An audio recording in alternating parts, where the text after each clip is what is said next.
भगवान बलराम जी महाभारत में किसी का पक्ष न लेकर महाभारत की युद्ध में उन्होंने निर्णय ले लिया तीर्थ यात्रा करने का, और वह तीर्थ यात्रा के लिए निकल पड़े और घूमते घूमते जाकर नैमिषारण्य के क्षेत्र में हटे।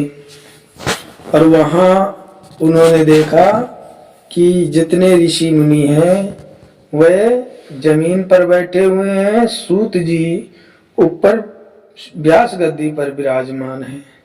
सभी ऋषि मुनियों ने उठ करके भगवान बलराम जी को प्रणाम किया, लेकिन सूत जी महाराज उठ करके बलराम जी को प्रणाम नहीं किया।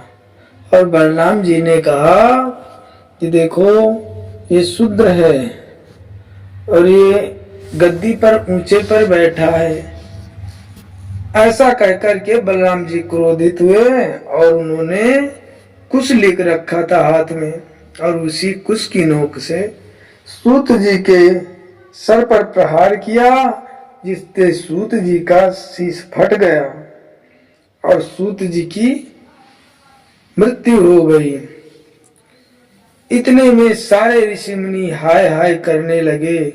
कहा बलराम जी से कि हे प्रभु, हम सब ऋषि मुनियों ने मिल करके सूत जी को व्यास गद्दी पर बैठाया है और आपने सूत जी की हत्या कर दी, इसलिए आपको ब्रह्म हत्या लग गई है, इसलिए आपको प्रायश्चित करना पड़ेगा।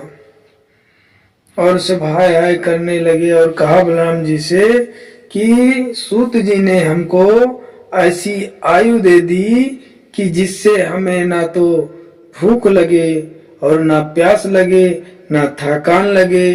बहुत समय तक ये जो है पुराणों का, शास्त्रों का जो है कथा चल रहा था, और ये संपूर्ण कथाएं सूत जी हमको पूरी कथाएं सुनाते और आपने इनकी हत्या कर दी। अब हम ऋषि मुनियों को कौन इन पुराणों की कथा सुनाएगा। तब बलराम जी ने कहा कि देखो ऋषियों, जो पुत्र होता है वो भी पिता का ही अंश होता है। अब मैं वरदान देता हूं कि इनके जगह पर इनके पुत्र रोमहंस कथा सुनाएंगे। और हमको बताइए कि मैं क्या करूं। तो सारे ऋषि मुनियों ने कहा तुम भारतवर्ष की, पूरे भारतवर्ष की परिक्रमा करो, सारे तीर्थों में जाओ, स्नान करो क्षेत्रों में, उसके बाद आकर के नैमिषारण्य में यज्ञ करो, तब जाकर के इस ब्रह्म हत्या से छुट्टी पाओगे। तब जाकर के बलराम जी तीर्थ यात्रा के लिए निकल पड़े। अंत में महाभारत समाप्त होने की कगार पे था और दुर्योधन का और भीम का युद्ध, गदा युद्ध हो रहा था।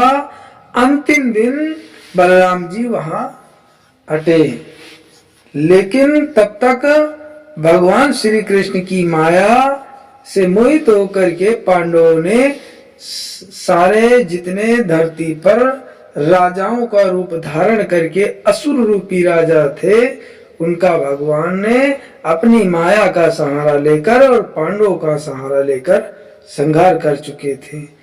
फिर उधर से बलराम भगवान नैमिषारण्य में आए और वहीं पर अपना यज्ञ पूर्ण किया। जय जय श्री राधे गोविंद भगवान।